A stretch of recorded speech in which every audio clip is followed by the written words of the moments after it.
우리가 IMF가 터졌던 가장 큰 이유가 제가 생각하기에는 지금하고 좀 유사하지 않나요? 지금 미국이 가장 많이 달러 수합을 맺었는 기관이 국민연금이에요. 근데 그때 안 터졌던 게 중국하고 우리나라는 안 터졌어요. 우리나라는 모르겠어요. 분명히 있을 거라는 의심은 가는데 실제 통계 자료를 보게 되면 우리나라 외부 부채가 서울 아파트가 본인이 생각할 때는 많이 올랐는 것 같다. 그래서 아파트를 팔고 대구에 뭐 한 채, 두 채 사고 싶다. 그런 식으로 정부에서 규제를 풀어줄 때 지방에 주택을 또 살 수 있게 그런 식으로 강남의 아파트가 벽 만드는 거 아시죠? 내가 젊었을 시절에는 뭐 일을 해가지고 런던의 뭐 외곽지에 집이라도 구매를 할 수 있었는데 재산이 얼마나 있냐, 뭐 투자를 얼마나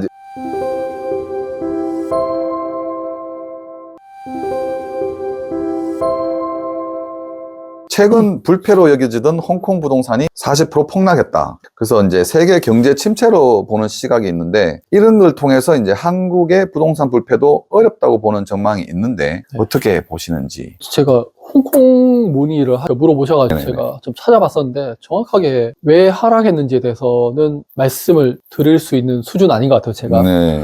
다만 중국하고 문제인데 지난번에 결국에는 합쳐졌잖아요. 이번에 경상도에 일당 체제로 다 바뀌게 되면서 그러면서 중국의 부동산 시장이 안 좋으면서 홍콩에도 같이 좀 영향을 받고 있지 않나. 지난번 중국에서 홍콩을 병합이라고 해야 되나? 그렇게 될 때 뭐 부자들이 많이 떠났다라는 뭐 그런 이야기 들렸었고 최근에 시장이 좀 안 좋았던 그런 이유가 있을 것 같고요. 그래서 제가 홍콩에 대해서는 정확하게 모르겠는데 우리나라 그 불패 관련해가지고 이야기 방금 질문하신 거 맞으신가요? 그 불패 관련해서 뭐 위험하다 이런 건데 저는 이거는 좀 리스크는 있다고 보고 있어요. 불패가 아닐 수 있다. 깨질 수 있다. 그래서 저는 투자를 하다 보니까 절대적인 건 없다라고 믿고 있거든요.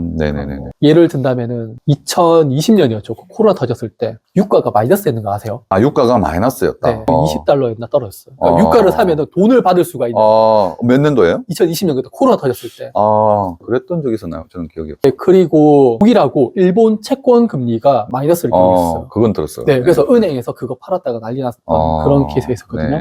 그래서 시장에서는 우리가 생각하지 못하는 리스크는 언제나 존재한다는 걸 저는 그렇게 믿고 있기 때문에 불패라는 걸 저는 없다고 보고 있고요. 다만 이게 부동산 버블이 터지기 위해서는 국내적인 요인으로는 저는 안 터질 것 같아요. 맞습니다. 정부에서는 부동산이 터지게 되면은 정권 교체 가격이기 때문에 절대 이거를 정부에서 계속적으로 자금을 밀어 넣어가지고 이게 터질 것 같지는 않고 뭐 준비해낸 내용하고 좀 다른 내용인데 우리가 IMF가 터졌던 가장 큰 이유가 제가 생각하기에는 1985년도에 1980년대죠. 일본이 부상을 하면서 경제적으로 도쿄 팔면은 뭐 미국 전체로 살 수 있다. 뭐 그런 이야기 나왔었잖아요. 그 정도로 이제 일본이 부상을 하다 보니까 85년도에 플라자 합의를 통해서 일본의 엔화를 절상시키잖아요.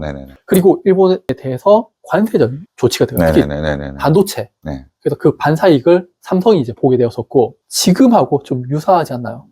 지금 미국이 중국 때리는 거하고 전 똑같다라고 보고 있거든요. 그리고 80년대 후반에서 일본이 이제 붕괴를 하죠. 버블 붕괴가 나오면서 그렇게 잘 나가던 일본이 무너지니까 전 세계의 유동성이 줄어들게 되고 그러면서 1992년도에 러시아 소련에서 모라토리엄 선언을 하고 자금들이 또 더 없어지다 보니까 95년도에 아시안 외환위기 오고 97년도에 IMF가 터지면서 우리나라가 같이 무너졌잖아요. 그렇다면 제가 생각하기에는 지금은 핵심은 이제 중국이고 우리나라가 지금 중국 경제에 상당히 많이 큰 영향을 받고 있기 때문에 지금 미국이 중국을 관세를 해가지고 계속적으로 때리고 있잖아요. 중국이 어떤 경제적인 변화가 있게 되면은 그로 인해서 전 세계 지금 뭐 미국의 고금리로 인해서 줄고 있긴 하지만은 달러에 대한 유동성이 더 축소가 되면서 우리나라의 외부 부채 차입했던 이런 것들을 갚아줘야 될 때 그런 문제가 좀 발생하지 않을까 싶거든요. 그리고 우리나라가 지금 달러 수합을 맺는 국가를 보게 되면은 가장 많이 달러 수합을 맺는 기관이 국민연금이에요. 한국은행하고 우리나라 국민연금 수합 체계를 가장 많이 했고 실제적으로 미국하고 수합 체결이 안 되어 있습니다. 그래서 달러에 대한 그런 기축 통화에 대해서 어떤 유동성 축소가 발생하게 되면은 후금리로 인해서 급등이 나오면서 우리나라가 갚아줘야 되는 달러가 부족해지는 그러면서 금리가 올라가는 그러니까 어쩔 수 없이 금리를 인상해야 되는 그런 외부 요인 부동산이 붕괴되지 않을까. 그 전에 중국 경제에 좀 이슈가 있어야 될지 그런 식으로 좀 문제가 발생하지 않을까 않을까 네. 그렇게 예상하고 있습니다. 일단은 예전에 이제 역사적으로 이거 스토리를 보면은 일본이 그때는 이제 잘 나갈 때니까 네, 80년대에 그래서 이제 달러를 능가하는 자기네들이 이제 일본이 이제 경제를 세계 경제를 한번 패권을 네, 도전을 네. 했던 거죠 사실 네, 이제 네. 그랬던데 이제 기축 통화가 되기 위해서 네. 근데 이제 미국이 가만둘 수 없으니 네. 경제를 좀 붕괴시키는데 영향을 준 것 네, 같고 지금도 보면은 이제 중국에서 또 기축 통화가 되기 위해서 세계 경제를 패권을 장악하기 위해서 도전을 하는 것 같은데 그걸 또 미국에서 가만두고 보지는 않겠죠. 네. 뭐 그런저런 이유들이 있을 것 같은데 어쨌거나 전 세계적인 흐름을 보면은 우리나라도 그런 세계적인 경제 흐름에 영향을 받겠죠. 당연히. 네. 영향을 받고. 그런 영향이 받았을 때는 IMF 때나 금융위기 왔을 때처럼 또 폭락해서 무너질 때도 있고, 네.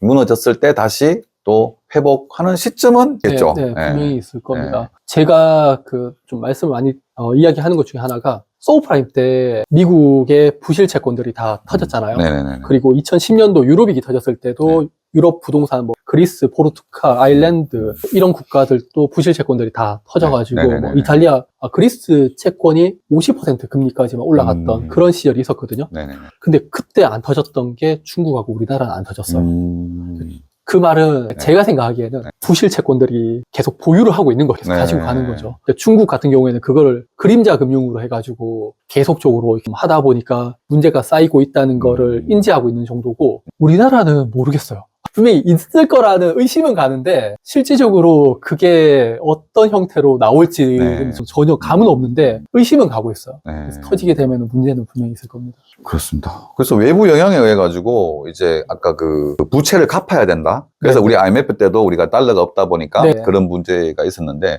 근데 그 이후에는 자국 내 자체에서 이제 돈을 찍어내는 경제가 됐었지 않습니까? 네. 돈을 빌려와서 이자를 주는 것보다는 네. 차라리 자국 내에서 돈을 찍어내가지고 경제를 돌려서 이자 나가는 부분을 좀 줄이고 그 대신에 이제 인프레가 좀 될 수는 있겠죠. 네. 이제 돈을 많이 찍어내다 네. 보니까. 근데 전 세계적으로 좀 예전보다는 돈을 빌려서서 이자를 줘야 되는 그런 상황은 예전보다는 좀 줄어들지 않았을까요? 실제 통계 자료를 보게 되면 우리나라 외부 부채가 계속 네, 데이터를 보면 외부 부채가 계속적으로 증가해가지고 네네네. 돈을 계속 빌리고 있고, 지금 은행 대출 금리가 한 4%좀 넘나요? 네네네. 네, 뭐 그렇게 하는데 그 금리 이름 잘 모르겠는데 예전에는 원래 리보 금리 사용했었는데 네네네. 미국 뭐 테드 스프레드나 그걸 사용했었는데 최근에 미국에서 자기들 금리로 바꿨어요. 우리나라 은행이 미국한테 달러를 빌릴 때 지급하는 이자가 최근에 좀 떨어져서 한 4%대거든요. 은행 입장에서는 미국에서 달러 빌려와가지고 우리나라에 돈 빌려주게 되면은 그냥 수익을 못 보는 그렇죠. 그런 금리 상황이 지금 만들어져 있고, 그리고 정부 입장에서도 최근에 계속적으로 돈을 찍어내고 있고, 뭐 네. 기본소득법도 이제 네. 나오게 되면은, 인플레이션이 계속 발생하게 되면은 기득권들도 좋을 거예요. 자산을 많이 가지신 분들. 네. 서민들도 솔직히 죽어나게 되거든요. 그러면은 이렇게 민주주의 사회에서는 결국에는 또다시 투표로 인해서 대통령을 선출하게 되면은 정권을 이제 교체할 수밖에 없는, 네. 그게 제가 정치적 이야기를 조금 빼고 그냥 브라질로 갈게요. 네. 브라질이 예전에 좀 그랬던 걸로 제가 알고 있는데, 서브프라임 사태가 끝나고 나서 한 당이 이제 집권을 하면서 좀 돈을 푸는 지원금도 지급하고 그런 식으로 했었는데, 물가가 계속 올라가니까 바꾸자 하면서 이제 성장 중심의 정권 쪽으로 선택을 했었거든요. 네. 그래서 아무래도 남미 형태로 돈을 풀게 되면 결국 남미 형태로 가겠지만은, 그게 되면 인플레이션으로 인해 가지고 정권이 바뀌게 되는 그런 또 리스크가 있지 않을까 싶습니다. 충분히 가능할 것 같습니다. 네. 그런 얘기들이.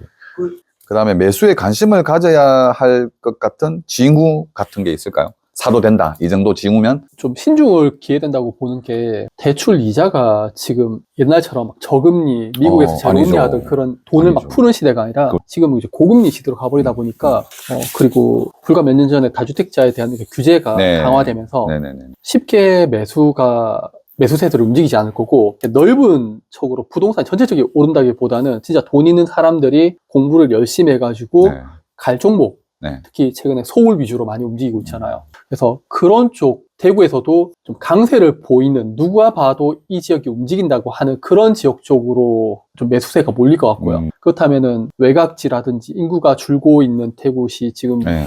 외곽 지역 보면은 아직까지 미분양이 좀 많이 있잖아요. 많죠. 그러니까 그런 쪽으로는 움직이기가 좀 힘들 것 같다. 그래서 실수요자들이 외곽지 쪽으로 매수를 하는 거에 대해서는 저는 반대를 하지 않는데 투자적으로 내가 돈을 벌고 싶다라는 관점에서 그런 외곽지 쪽 가는 거는 좀 신중을 기해야 된다고 보고 있고요. 그리고 또 건설사들 도산 또 얼마 전에도 삼정 네네네. 부산의 배터리가 네네네. 그거는 뭐 어쩔 수 없는 부분이긴 그렇죠. 하지만 화재 갑자기 나고. 그걸로 인해 가지고 바로 기업회생 신청을 네네네. 해버리고 근데 대기업도 마찬가지였거든요. 2년 전에 자이도 검단 신도시 네. 무너지면서 적자가 엄청나게 심해졌었잖아요. 네네네. 그래서 좀 신중하게 선택을 하셔야 되고 될 수 있으면은 사람들이 선호하는 누가 봐도 괜찮다고 하는 지역 쪽으로 좀 집중을 하셨으면 좋겠고 네. 그리고 매수에 대한 관심은 저는 상당히 보수적인 투자자거든요. 네. 전 주식을 해도 가치 투자해서 음. 안정적인 상품을 선호하는데 지금 봐서는 제 눈에는 이렇게 뭐 매수 타이밍 그러니까 실고주자는 그냥 사셔도 상관이 없을 것 네네네. 같고 다만 투자적으로 봤을 때는 지금은 조금 부담되는 수준이지 않을까 그래서 음. 굳이 대구에 국한되지 않고 될 수 있으면 경기도 쪽으로 좀 네. 눈을 돌리는 게 좀 좋다라고 보고 있고요. 제가 봤던 매수 타이밍 같은 경우에는 2023년 초반에 그때 한참 네네네. 부동산 안 팔린다고 네네네네. 했었는데 윤석열 대통령이 이제 들어서면서 특례보금자리로 23년도. 네. 2023년도. 네, 그때 특례보금자리로 시행했을 때 네. 제가 이걸로 인해 가지고 대구 부동산 거래량이 늘어날 겁니다라는 네. 영상 올렸었는데 네. 사람들한테 욕 진짜 많이 먹었거든요. 부동산 폭락하는데 너 중개업자니까 이런 이야기를 하지 아. 하면서 그때를 바닥으로 네. 부동산이 오르긴 했었어요. 그렇죠. 하이머미스키 모형을 보게 되면은 네. 장기 이평선이 이렇게 나오게 되면은 가격이 움직이다가 장기 이평선에 이렇게 언더슈팅 하는 그 구간이 저는 2023년이었다고 보고 있거든요. 사람들이 네네네네. 투매를 했던. 네네네. 맞습니다. 네, 근데 지금은 이 장기 이평선 웬만큼 왔기 때문에 네네네. 투자적으로는 크게 큰 수익을 얻기는 좀 힘든 시장. 다만 실고주자들 같은 경우에는 그 부동산 상승의 흐름에 맞춰가지고 네네네. 좀 꾸준히 오르는 그런 시장 정도로 보고 있습니다. 그래서 좀 결론을 말씀드리자면은 실고주자들 같은 경우에는 뭐 네. 매수를 하셔도 크게 상관없는 시장인 것 같습니다. 메인 지역들도 지금 바닥을 찍은 상태에서 조금씩 상승을 했던 부분이 있고 그래서 네. 그러면서 최근에는 또 좀 많이 조용해진 그런 분위기입니다. 분양 시장도 조용해졌고 네. 미분양 현장도 조금씩 팔리다가 지금 굉장히 조용해졌고요. 전체적으로 다 조용해진 네. 분위기는 맞은 것 같아요. 근데 또 27년도에 또 물량이 또 공급 물량이 또 네. 줄어들다 보니까 네. 그때 시점을 맞추자면은 지금 실거주자, 거주자들도 그렇지만 투자자분들 많이 먹지 못하겠지만 그래도 조금 투자의 가치는 조금 있지 않을까 그런 시기가 아닐까 생각은 듭니다. 일단 지금은 투자도 이제 신중하게 투자는 신중하게. 최근 강남 부동산의 움직임이 심상치 않다. 급등하려고 하는데 서울 살 때라고 보시는지. 저는 그때 2023년도에 서울 분들이 연락이 많이 왔어요. 그러니까 대구가 막 반토막 났다라는 그런 이야기가 많이 나오다 보니까 네네네. 서울 아파트가 본인이 생각할 때는 많이 올랐는 것 같다. 그래서 아파트를 팔고 대구에 뭐 한 채, 두 채 사고 싶다. 저도 이게 참 문제인 게 그냥 영업적으로 그러셔야 됩니다라고 해가지고 팔았어야 되는데 네. 그냥 서울 아파트는 파는 거 아닙니다. 해가지고 만약에 생각 있으면 거기를 전세 주고 내려오셔서 전세 사시라고 말씀을 드렸었거든요. 네네. 저는 서울 아파트는 살 기회가 있으면 사는 게 맞고요. 보유를 하고 있으시면은 계속 좀 보유를 하라고 말씀드리는데 서울 아파트는 사고 싶어도 못 사시는 분들이 너무 많아요. 당연하죠. 일단 비싸니까. 그 안에 진입을 하고 싶어도 못 들어가요. 제 사촌 동생이 현대차 본사를 다니고 있는데 회사는 강남이에요. 네. 근데 못 들어가잖아요. 이번에 네. 집을 구했는데 용인에 구했어요. 네. 용인에서 지하철 타고 강남으로 들어가는. 그러니까 대부분 회사가 가깝기 때문에 뭐 직주 근접이라 해가지고 네. 회사 근처에서 집을 사고 싶지만은 부동산 가격이 너무 높아가지고 그렇죠. 못 들어가는 그런 수요들이 밀리고 밀려가지고 경기도 이제는 의왕시 뭐 이런 식으로까지 더 밀려나게 되는 그러면서 경기도 외곽지 아파트 가격도 같이 올라가 버리는 네네네. 그런 현상을 보이고 있고 앞서 이야기했듯이 대구에서 그러니까 저도 지금 서울 가고 싶거든요. 네. 네, 뭔가 서울의 승부 한번 보고 싶은 그런 네. 일인데 서울 가게 되면 저는 바로 이제 빈민으로 전락을 하게 되죠. 정말 허름한 그런 곳에 살게 되다 보니까 그래서 지금 대기 수요가 상당히 많이 있는 지역이 서울이기 때문에 네. 굳이 서울 쪽에는 팔 필요도 없고 살려고 할 수 있으면 그냥 사는 게 맞고 저도 네네네. 작년에 서울 부동산 다시 오를 때 동대문 쪽이 좀 덜 오르다 해가지고 아시는 분 몇 분이나 공동 투자하려고 알아봤었거든요. 네. 근데 생각하는 것도 좀 다르고 서울 분들은 네.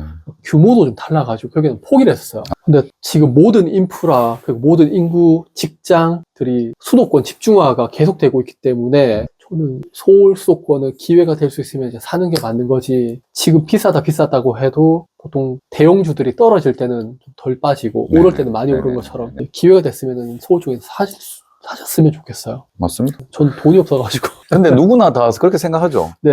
팔면 안 되는 거고. 네. 그거 관련해가지고 일본에서 버블 붕괴가 있었잖아요. 근데 버블 붕괴되고 나서 부동산이 뭐 터지고 나서 다 폭락했다라고 알고 있으신데 실제 도쿄라든지 그런 핵심 지역 보면은 거기는 부동산 가격이 계속 올랐어요. 그래서 저는 좀 어떻게 보면 일본의 전철을 밟고 있는 건데 지방이 좀 안 좋아지더라도 서울 부동산은 계속 오를 거라고 보고 있고 이번에 유튜브에 그 추성훈 님이 나오셔가지고 네. 옆에 아파트 뭐 1조 난다? 일본에 메가시티 신주쿠인가? 신주쿠. 네, 그쪽 맞죠. 거기가 앞으로 우리나라 저는 그렇게 바뀔 거라고 보고 있어요. 정말 자산가들이 또 자기들만의 하나의 섹터를 만들어가지고 진짜 부자들만 들어와서 살 수 있는 그 네. 서울 안에서 그런 또 지역이 만들어질 것 같아요. 그러니까 이번에 유엔빌리지였나? 제가 정확하게 모르겠는데 거기 아파트 안에서 그 부모님들 그 단톡방에서 만나가지고 자녀를 결혼시켰었잖아요. 자기들 간의 네네네네. 커뮤니티만 그들만의 형성해가지고 리그. 네네. 그렇지. 그러니까 그런 식으로 계속 서울 안에서도 핵심 지역으로 더 모이면 더 모였지 이게 외곽지 쪽으로 부자들이 분산될 것 같지는 않아 보입니다. 반대로 다르게 생각하게 되면 최근에 시골 같은 경우에 농어촌 그런 시골 빈집들 네네네. 보면은 2억 원인가요? 그 이하면은 1주택 취급 1주택 안 해주고 무주택으로 네네네네네. 해가지고 집을 살 수 있게 해주잖아요. 네. 좀 약간 그렇게 되지 않을까? 지방은 부자들 중에서 요야 3억 이하. 3억 이하인 아. 것 같습니다. 네. 그렇게 좀 주택수 포함 안 하는 거. 이번에 그 미분양 아파트도 맞아요. 6억 원 이하 중공업 미분양 같은 경우에는 뭐 1주택으로 취급 안 해주는 약간 뭐 그런 저기 좀 복잡하긴 주택수에 하던데. 포함이 안 된다. 근데 그것도 알아보니까 또 네. 그렇진 않더라고요. 양도소득세는 아니고 취득할 때 과정에서. 네네. 그러니까 뭐 그런 거 좀 복잡하긴 하던데 그러니까 그런 식으로 정부에서 규제를 풀어줄 때 그러니까 지방에 주택을 또 살 수 있게 그런 식으로 풀어주지 않을까 싶어요. 사람들은 수도권으로 몰리고 약간 휴가를 보낼 수 있는 별장처럼 이렇게 지방에 좀 집을 사지 않을까. 근데 이게 뭐 하루 이틀 문제가 아니고 좋아하는 게 역사적으로 조선시대 때 사실 서울에 입성하지 못했다. 왜 못했냐? 네네. 비싸서 못했다. 그 당시에 국어 공무원 수준으로 봐도 이제 50년치 연봉을 모아야 조선시대에도 한양에 집을 살 수 있었다. 그게 지금으로 환산해 보면 15억이 넘더라. 뭐 이런 얘기도 있고 네. 다산 정약용 선생이 후손들한테 얘기했는 게 서울에 입성해라. 네. 서울로 입성해라. 하다 사대 못해 문화는 예, 하다 못해 안 되면 십리길 안에라도 들어가라. 네. 그때부터도 이런 얘기들이 있었듯이 지금도 그 당시부터 그 옛날에도 그랬고 지금도 그렇고 이 한양 서울이라는 곳은 누구나 입성하고 싶다고 입성할 수 없는 네. 그런 지역인 것 같습니다. 그리고 한 가지 좀 첨언을 하자면은 최근에 강남의 아파트가 벽 만드는 거 아시죠? 벽? 네네. 사람들이 함부로 못 들어오게. 어, 출입을 아파트로 들어가려고 하면 이제 문을 열어줘야 되고 이런 식으로 다 계속 바뀌고 있잖아요. 네네. 근데 저는 그게 과거에 성 안과 성 밖의 그런 모습 네, 그럴 그런 수 식으로 있죠. 느껴졌었거든요. 그래서 그들만의 리그를 만든다는 게 맞는 것 네. 같아요. 그리고 또 이제 얼마 전까지만 해도 조물주 위에 건물주란 이야기가 네. 계속 이슈되고 언론에 계속 나왔는데 이제는 그 얘기가 싹 없어졌거든요. 네. 없어졌고 그러면서 이제 꼬마 빌딩을 투자하는 수요들이 많이 없어졌는데 그 수요들이 오히려 이제 자기네들만의 리그를 만들기 위해서 아파트로 투자를 많이 한다. 그래서 꼬마 빌딩 40억, 50억 주는 것보다 차라리 아파트 50억짜리에 투자를 하는 게 많은 그런 추세로 또 많이 움직이고 있다고 하더라고요. 그리고 요즘 경기도 안 좋은 상태에서 임대해 놓으면은 10년 동안 월세도 많이 못 올리고 이제 임차인 위주의 법이 계속 개정이 되다 보니까 서로 스트레스 받기도 싫고 그런 부분들 때문도 있고 여러 가지의 이유가 있겠지만 어쨌거나 그런 비용으로 아파트에 지금 투자가 많이 들어가는 것 같습니다. 네. 그래서 강남 부동산은 많이 올란 것 같아요. 지금도 많이 올랐고 앞으로도 계속 또 오를 네. 수도 있을 것 같고 어제도 언론에서 계속 나오는 게 평당 2억 시대다. 네. 평당 2억? 평당 2억 시대. 예. 그래서 네. 이제 그들만의 리그가 계속 네. 만들어지고 있다. 이런 얘기가 나오고 있고. 그리고 투자는 원래 또 밑으로 가는 건 아니거든요. 아까도 네. 이제 어떤 분이 서울을 팔고 이제 네. 대구 아파트를 살까라고 했다는데 일단 투자의 원칙은 기본적으로 밑으로 가는 건 아닌 것 같습니다. 위로 가면 위로 가야 되는 거지 밑으로 가는 건 아닌 것 같은데 2025년 부동산 시장을 조심스럽게 예측해 주신다면 뭐 어떻게 될까요? 제가 이게 원래 작년까지는 강의를 나가면은 올해 초반 빠르면은 올해 연말 아니면 이제 내년부터 좀 조정이 올 거라고 봤었는데 그 이유가 레임덕이었거든요. 네. 각 정권별 부동산 시세를 보게 되면은 4년차, 5년차가 되면은 상승폭이 줄어들거나 부동산이 보통 하락을 해요. 하락을 했었어요. 네네. 그래서 제가 윤석열 정부도 레임덕이 오게 되면은 부동산이 조금 이제 식을 겁니다. 그 이유가 다음 정권 입장에서는 지금 현재 부동산 가격이 많이 오른 것보다 부동산이 낮은 게 유리하다. 그래야지 다음 정부가 들어서면서 돈을 좀 풀고 금리를 낮추게 되면서 부동산이 오르게 되면은 세수 확보도 되고 그리고 경제도 좋아지고 좋아지면서 다음 정부 입장에서는 좋을 거다. 그래서 레임덕이 오면서 말 안 듣는 사람들이 생기면서 뭐 빠르면 올해 연말부터 좀 부동산 시장이 안 좋을 겁니다. 라고 말씀을 드렸었는데 네네네. 그게 좀 작년에 좀 이슈가 있으면서 레임덕이 좀 빨리 왔는 것 같아요. 네. 그래서 저는 부동산 시장이 계속적으로 좀 안 좋을 것 같고 네. 다만 대출금리의 영향을 덜 받는 현금이 많으신 분들, 부자들이죠. 네. 그분들이 시장에서 선호하는 지역들 위주, 앞서 뭐 서울 강남이라든지 네네네네. 대구 같은 경우는 범어 사동 네. 그 중심으로 해가지고 좀 부동산 가격이 움직이는 양극화. 우리 같은 서민들은 이자에 좀 허덕여가지고 돈도 못 쓰는 그런 상황이 될 거고 좀 자산이 있으신 분들이 원하는 지역은 가격이 조금씩 올라가면서 이 격차가 계속 좀 벌어지지 않을까. 그래서 좀 양극화 생각하고 있습니다. 확실히 무조건 양극화 시대인 건 맞는 것 같아요. 네. 네. 자리 잡은 동네는 어느 정도 최저치 떨어져 예전에 최고점 찍었을 때만큼 회복한 단지들은 회복을 했고 네, 네. 그 반면에 또 지금 할인 분양하고 있고 미분양 나 있고 네. 또 분양 받으신 분들도 마이너스 프리미엄으로 뭐 8천, 9천 마이너스 네네. 던지는 그런 동네가 있는 2008년 서브프라임 터졌을 때 네. 나왔던 다큐로 저 기억을 하는데 영국의 런던 쪽에 템즈 강인가요? 네. 네, 제가 강의를 모르겠는데 거기 사람들이 나와서 어른들이 인터뷰를 해요. 네. 옛날에는 그래도 내가 젊었을 시절에는 뭐 일을 해가지고 런던의 뭐 외곽지에 집이라도 구매를 할 수 있었는데 지금은 젊은 청년들이 그렇게 못한다. 네. 그러니까 지금 우리 세대하고 비슷한데 그래서 지금의 현재 젊은 층들이 보트에서 생활을 하는 그 네. 강에다가 배를 대고 거기에서 숙박을 하는 네네. 그런데 반면에 런던의 중심지에는 빈집이 넘쳐나거든요. 자산가들이 가격을 뭐 다운시켜서 파는 것도 아니고 가격이 계속 오르니까 집은 집대로 들고 있는데 실제 생활하는 사람들은 그 집을 사지를 못하니까 네. 배에서 보트에서 생활을 하는 네, 그런 식으로 그게 네. 어떻게 양극화를 확실하게 보여주는 거였는데 그런 식의 좀 네. 텐트 사러 가야 되나요? 사서. 네, 이번에 머스크가 그 컨테이너 1억 원짜리였나? 컨테이너 집 이렇게 내더라고요. 진짜 부자였던 분들의 특징을 보면은 그 외모가 검소하세요.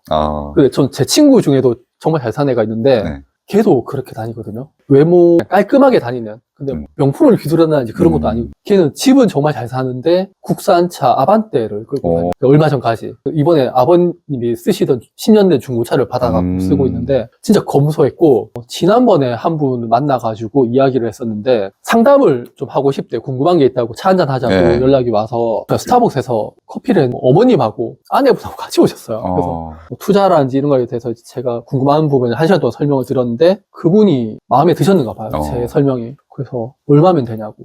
얼마면 되냐? 네. 그래서 네라고 하니까 내가 일주일마다 한 번씩 이렇게 와서 수업을 듣고 싶은데 우리 3명만 듣게 해가지고 따로 하면은 얼마면 될 건지 한번 이야기를 해보라고 저한테. 근데 제가 그런 거 몰라가지고 그때 좀 순진해가지고 네네네. 그래서 어버바다가 제가 죄송한데 제가 그렇게까지 잘 못하겠습니다 라고 하니까 그러면은 자기가 미국 주식에 5억 원이 있는데 저보고 운영을 해볼 생각 있냐고. 제가 불법입니다.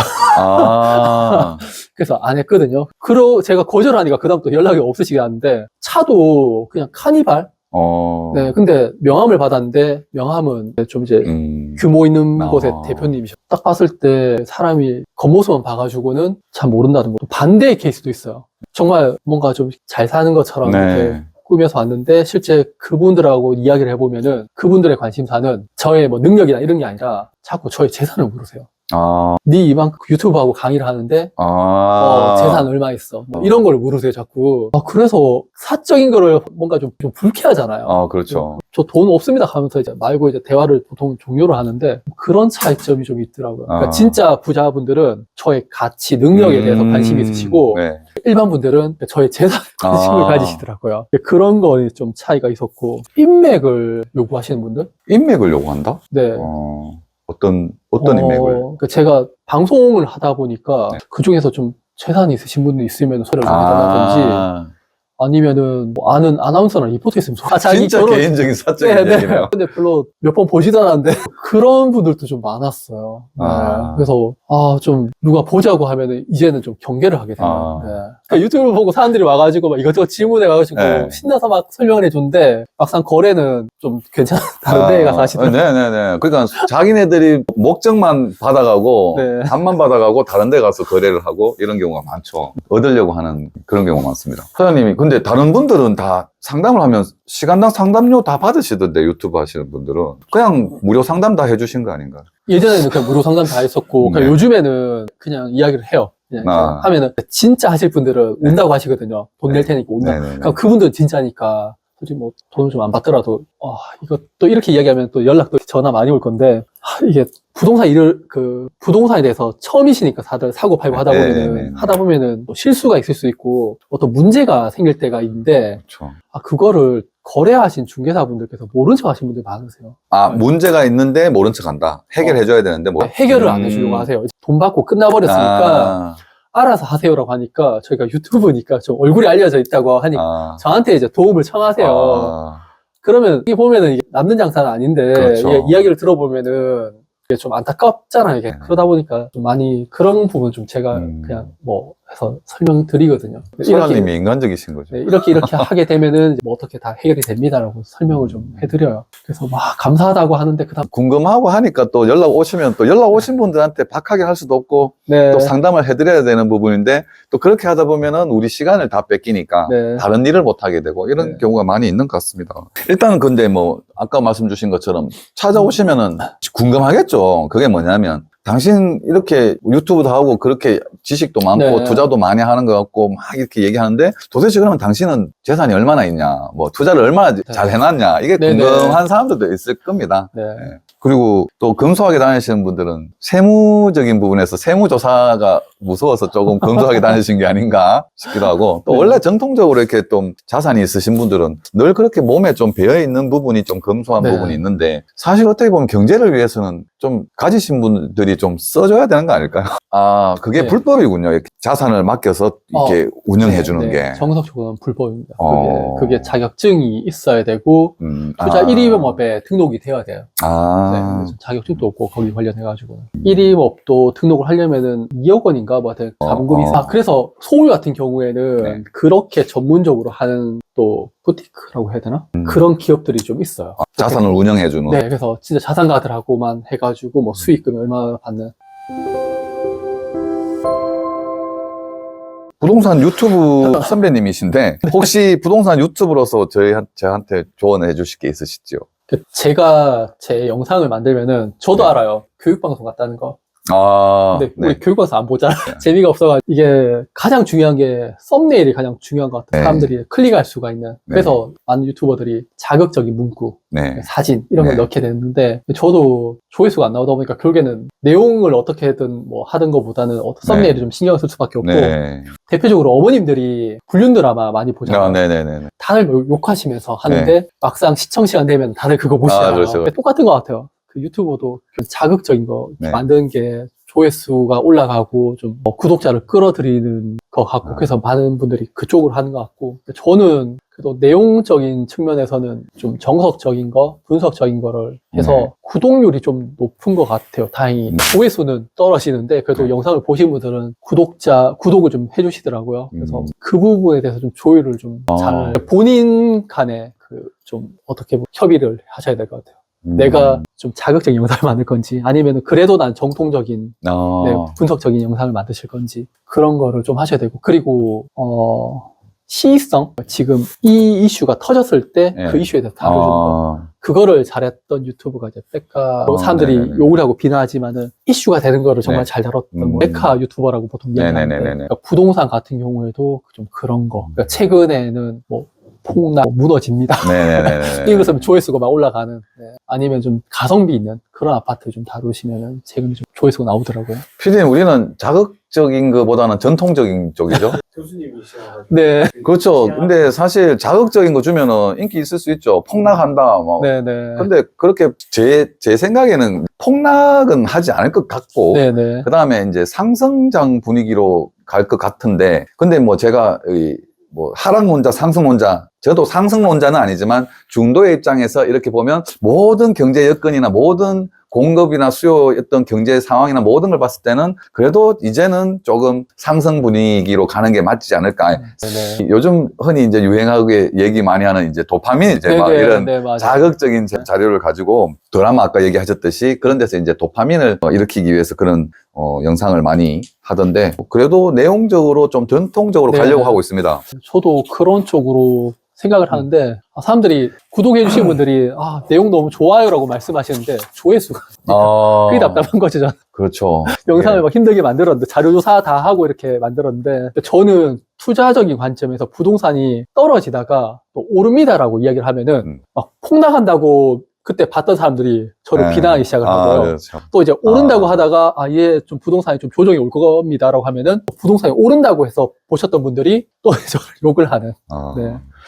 그런 게 좀 힘들더라고요. 그러면 주장창 하락론자로 가야 되는 거 아닌가요? 그러니까 그 어떤 사람을 약간 정치처럼 대변해 줘야 되는 것 같아요. 그분들이 원하는 내용들을 좀. 네. 그렇죠. 그러니까 방금 이제 얘기하시니까 잠깐 생각 드는 게 한쪽을 했다면 상승이든 하락이든 한쪽을 얘기했다면은 계속 밀고 나가야 되는데 네. 이 상승을 얘기했다가 하락을 얘기하게 되면 꼭 무슨 배신자 된 것 같은 또 갈아탔는 네네네. 약간 뭐, 그런 식으로 네. 비난을 해요. 그 뭐죠 하여튼 박쥐 같은 그렇게 인식이 되는 것 같아서 네. 그런 부분 좀 있는 것 같습니다.